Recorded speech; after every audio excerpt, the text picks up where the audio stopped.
Napakaraming nangyayari sa NBA ngayon, kaya madali nating makalimutan ang mas malawak na sitwasyon. May mga kopo ng seryoso, mayroon namang hindi at hindi laging sinasabi ng standings kung sino ang tunay. Kaya naman narito ang aking pagsusuri sa buong NBA ngayon. Iraranggo ko ang bawat koponan based sa tsansa nilang maging kampeon na taon. At kapag tiningnan natin ang liga sa ganitong paraan, may isang bagay na malinaw, may hangganan kung saan nawawala na ng pag-asang magkampeon ang iba. Lahat ng koponan sa ilalim nito ay may iisang kahihinatnan. Sa madaling salita, hindi sila magkakampeon ngayon. Kaya sisimulan ko ang listahan sa taas ng linyang yan. At ang unang kategorya ay tatawagin kong mga long shots. Sila ang mga may tsansa pa naman pero napakasikip at napakahirap ng dadaan ng landas para manalo. Simulan natin sa Boston dahil mas maganda ang pinapakita nila ngayon kaysa sa inaasahan ko. Napakahusay ng ipinapakita ni Jaylen Brown. At pwede mong sabihin na kasama siya sa top 10 na yon na may average na 29.3 points, 6.2 rebounds at 4.9 assist na may 59% true shooting buhat na buhat niya ang koponan. Sila Derrick White, Pritchard at Neemias Queta ay malaking tulong din at maganda ang nilalaro. Kaya nasa panglimang pwesto ang Boston sa offense. Taglay ang 121.6 points kada 100 possessions. Ang problema nga lang ay depensa. Kasalukuyan silang panlabimpito sa NBA na may 117 defensive rating. Kulang kasi sila sa tao sa frontcourt maliban kay Neemias Queta na talaga namang kamangha-mangha ang laro. Wala nang iba. Pero ang dahilan kung bakit nandito ang Boston para sa akin ay ang pagbabalik ni Jason Tatum. Malinaw na pinipilit na niyang makabalik agad. At ayon sa ulat ni Chris Haynes, mayon determinado na si Jason Tatum na maglaro muli sa lalong madaling panahon. At kung mabalik niya kahit 70% lang ng dati niyang laro noong nakaraang season. Siguradong may tsansa ang Boston sa Eastern Conference dahil pakiramdam ko ay bukas na bukas ang laban doon. Kaya nandito ang Celtics. May pag-asa pero hindi pa ganoon katatag para sa akin. Golden State mukhang pilit na lang kumakapit na yon. Sa depensa matatag sila at kasalukuyang pang-anim sa buong liga. Limitado sa 113.1 points kada 100 possessions. Pero sa opensa doon sila, hirap na hirap. Pang 21 lang sila sa liga na mayroon lamang 114.2 points kada 100 na hindi talaga sapat. Matanda na ang roster, kulang sa lalim at lahat ng bigat ay kay Curry. Sa huli niyang siyam na laro, halimaw si Steph na may average na 34.2 points, 44% sa 3 at 66% effective field goal shooting. Pero kahit ganun ang laro niya, 4 na panalo at 5 talo sila at 13 and 15 na matapos matalo sa Suns. Mukhang masama ang takbo pero hindi mo pa sila pwedeng tuluyang balewalain. Alam naman nating lalong nagiging mabagsik si Jimmy Butler habang humahaba ang season. At kung may pamigay nila si Jonathan Kuminga para sa isang matinding star bago ang trade deadline. Sinasabi ko sa inyo, mabilis na magbabago ang ihip ng hangin sa Golden State. Kaya pa rin manggulat ng Warriors pero iba ang kakayahang manggulat sa kakayahang pangkatiwalaan sila. Ang Cleveland naman ay isa pang koponan na hindi katulad ng dati. Mula sa pagiging 64-win powerhouse noong nakaraang season na yon, ay 15 and 13 na lang sila matapos silang tambakan ng Chicago Bulls sa score na 111 to 127. At hindi rin maganda ang kanilang depensa. Hindi na ipakita ni Evan Mobley ang inaasahang pag-angat at nayon ay pilay pa siya ng isang buwan dahil sa calf strain. Samantalang si Darius Garland naman ay halatang nahihirapan pa rin dahil sa kanyang toe injury. Si Lonzo Ball ay naging malaking sakit sa ulo sa offensive side at walang maasahang depensa sa perimeter. Pero si Donovan Mitchell talagang napakahusay. Nag-average ng 30.7 puntos at 5.5 assists sa 63% true shooting pero hindi pa rin sapat. Kung makakabawi sila sa injuries at ayusin ang laro nila, sigurado makakasabay ulit sila sa labanan. Pero sa ngayon, hindi ko sila makitaan ng bagsik ng koponang nanalo ng 64 na laro noon. Sa tingin ko, maganda ang tinatahak ng Orlando kahit may mga injury dahil talagang umaangat ang kalidad ng laro nila. May kartada silang 15 at 11 at ang pagbabalik ni Paolo Banchero ay mas kakaiba kumpara nung nakaraang taon. Hindi na niya pinipilit ang mga tira niya ngayon. At ramdam kong buong buo ang focus niya sa pagtulong sa koponan na manalo muna. Pang-13 ang Magic sa opensa na may 116 na puntos kada 100 possessions, na isang malaking pag-angat dahil nung nakaraang season ay nasa pang-26 lang sila na may 110 at 10.4. Talagang napakahina nun noon. Sa depensa naman, kilala natin silang matatag nasa pang-7 sa buong liga ngayon. Nalililimitahan ang kalaban sa 100 at 13.4 na puntos. Malinaw na pang playoffs ang timpla ng koponang ito. At kung makakabalik lang si Franz Wagner habang nananatiling malusog si Paolo Banchero ng sabay. Nako, napakalaking bagay niyan dahil ramdam kong kailangan pa rin talaga nilang ayusin ang kanilang chemistry. Lalo na sa offensive side kapag kumpleto at malusog na silang lahat sa laro. Para naman sa Toronto, nakikita ko rin ang malaking pag-unlad nila ngayon. Kahit na medyo bumaga sila nitong huli. Nagsimula silang may 12 at 5 panalo. Kasama na ang 8 sunod-sunod na panalo at ang laro ni Brandon Ingram kasama si Scottie Barnes. Ay maswak sa inaasahan natin pero nagbago ang lahat ng magka-injury si RJ Barrett. Sa 10 laro na wala siya, nakakuha lang sila ng 4 at 6. Kapag wala si RJ sa loobang Toronto ay may 113.1 offensive rating na hindi kagandahan. Pero kapag naglalaro siya sa court, umaakyat ito sa 121.2 na masasabi kong elite. Kaya kapag nakabalik na siya mula sa injury, sa tuhod, mas gagaling sila. Pero kung kay RJ Barrett lang kayo aasa para ayusin ang lahat, mukhang malayo pa kayo sa katotohanan. At sa huli, narito ang Milwaukee Bucks. At nararapat lang silang mapabilang dito dahil sa iisang tao, si Giannis Antetokounmpo. Oo, alam ko, 11 at 17 ang kartada nila ngayon sa silangan. At talagang hindi maganda tingnan yan. Pero ibang klaseng epekto pa rin ang dala ni Giannis. Kung wala siya bagsak sa 100 at 8.7 ang opensa ng Bucks na pinakamasahol sana sa buong liga. Pero kapag nandyan siya lumulundag ito ng 16 na puntos pa 100 at 25 na pasok sa top 3. Ganyan siya katindi, lalo na't ang lineup na ito ay puro spot-up shooters lang. At dahil walang magpasa ng bola sa kanila, hirap na hirap talaga sila kapag wala si Giannis. May chismis pa na maghanap ng dagdag tulong ang Milwaukee bago ang trade deadline. Kaya para sa akin, karapat dapat silang isama rito kahit dehado talaga sila sa ngayon. Sige, dumako naman tayo ngayon sa mga tinatawag nating Dark Horse Contenders. Sa grupong ito, pinili ko ang Pistons, Spurs, Timberwolves at Lakers. Mapanganib talaga ang mga ito. Pero may pumipigil sa bawat isa sa kanila para maging ganap na mapagkakatiwalaan. Simulan natin sa Detroit. Alam kong parang mababa ito para sa iba, lalo na't sila ang nangungguna sa East na may 21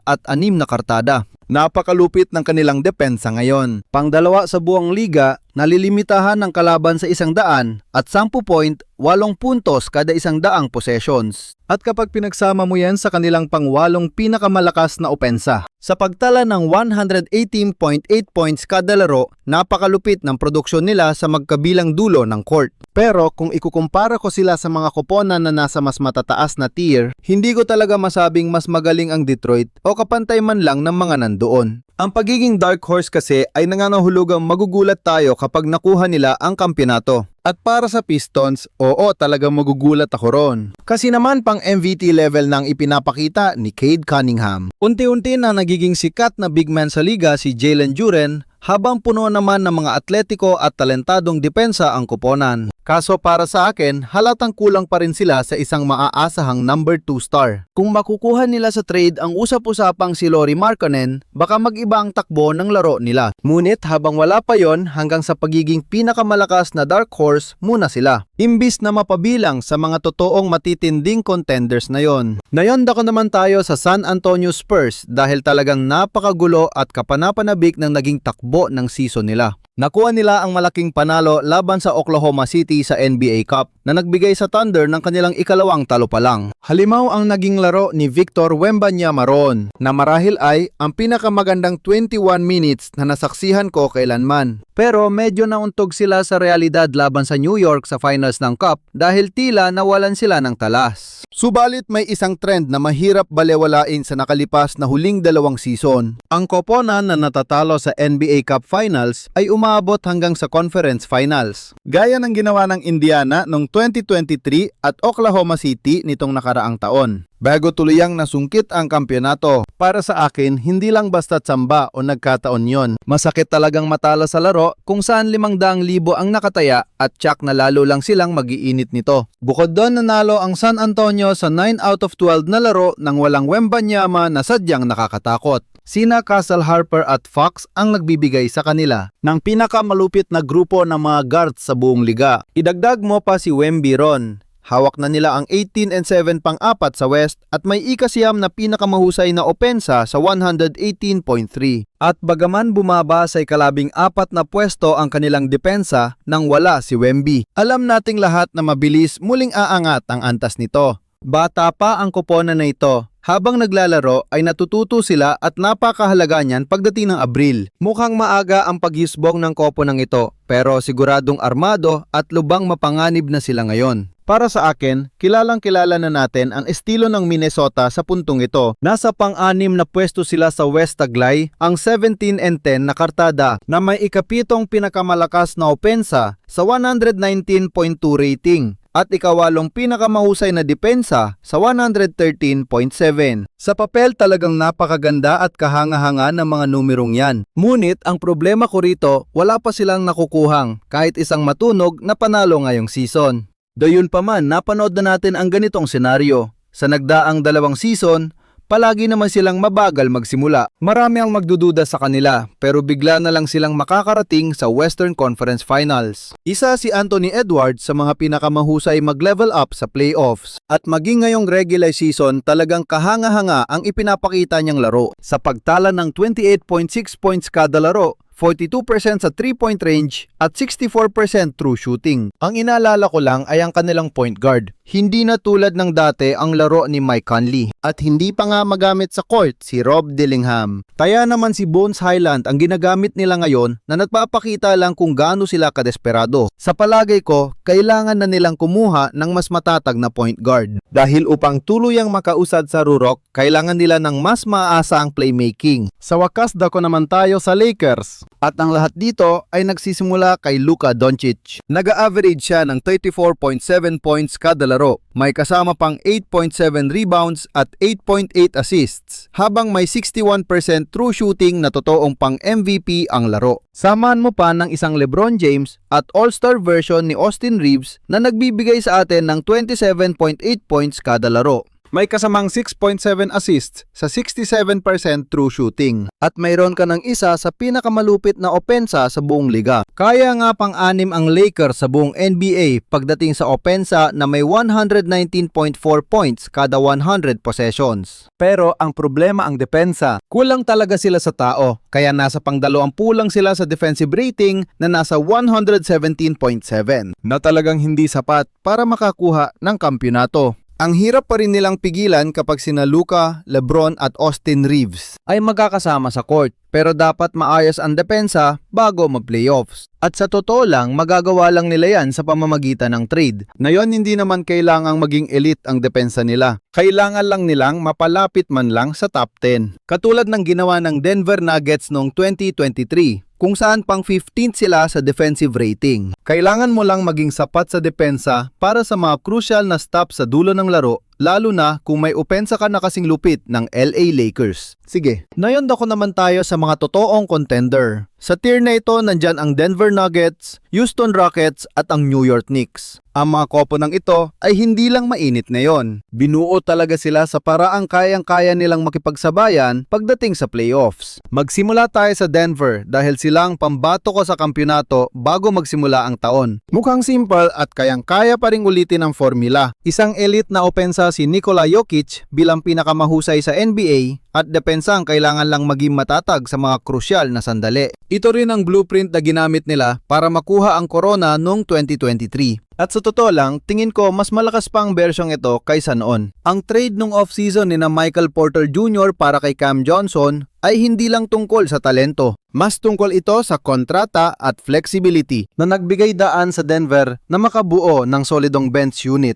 Dahil sa desisyong yon, hindi na masyadong masakit sa ulo ang mga minutong wala si Jokic ngayong season. Ang mga tulad ni Tim Hardaway Jr., Jonas Valanciunas at ang pagbabalik ni Bruce Brown ay nagpalakas talaga sa bench nila. Sa ngayon may 20-6 silang kartada at may 6-game winning streak pa. At nagawa nila ang lahat ng yan nang wala sina Aaron Gordon at Christian Braun. Nagtala si Jokic ng 29.8 points kada laro, 12.4 rebounds at 10.8 assists sa 72% true shooting. Talagang hindi makapaniwala. Para naman kay Jamal Murray, para siyang naglaro bilang tunay na all-star ngayong season na may 24.9 points at 6.8 assists kada laro sa 63% true shooting na tumulong para makuha ng Denver ang pinakamagandang offensive rating sa liga sa pagtala ng 126 points kada 100 possessions. Ibig kong sabihin, talagang napakalupit niyan. Samantala nasa pang-18 naman ang depensa nila na nagbibigay ng 117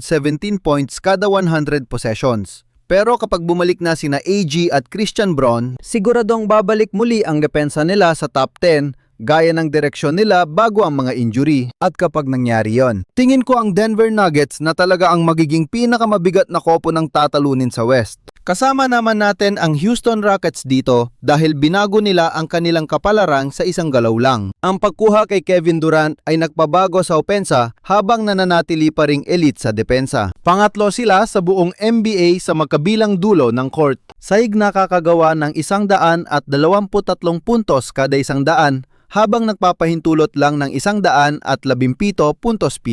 Para sa akin, kung kasama ka sa top 3 sa magkabilang dulo ng court, automatiko kang seryosong banta sa kampyonato. Patuloy ang pag-angat ni Alperen Sengun, nagpapakawala ng 23.5 puntos, 9.4 na rebounds at 7.1 assist kada laro sa 57% na true shooting. At kay Amen Thompson naman, masinalo niya ang pagiging point guard habang nag-aambag ng 17 punto, 3 puntos kada laban. Kasama ang 7.3 boards at 5.3 dimes sa 54% na true shooting. Habang bit-bit pa rin ang kanyang matinding depensa, si Kevin Durant talaga ang saktong kailangan nila. Nagbibigay ng solidong half-court execution. Pero para sa akin, dapat nilang ayusin ang late game execution dahil sa totoo lang, masyadong nakatutok kay Alperen Sengun at kulang kay Kevin Durant. May sapat pa naman silang oras para ayusin ito. Pero kailangan nilang makuha ang tamang timpla, lalo na kapag hinarap na nila ang mga tulad ng Denver at Oklahoma City sa West Playoffs. At ang huling team naman sa listahan ko ng mga tunay na contenders ay ang New York Knicks. Ang koponang may pinakamataas na ranggo mula sa Eastern Conference. At ang bersyong ito ng New York ay ibang-iba kumpara nung nakaraang season. Kapanalo lang nila ng NBA Cup at hindi na sila umaasa lang palagi sa isolation ni Jalen Brunson. Bumaba na talaga ang kanyang usage.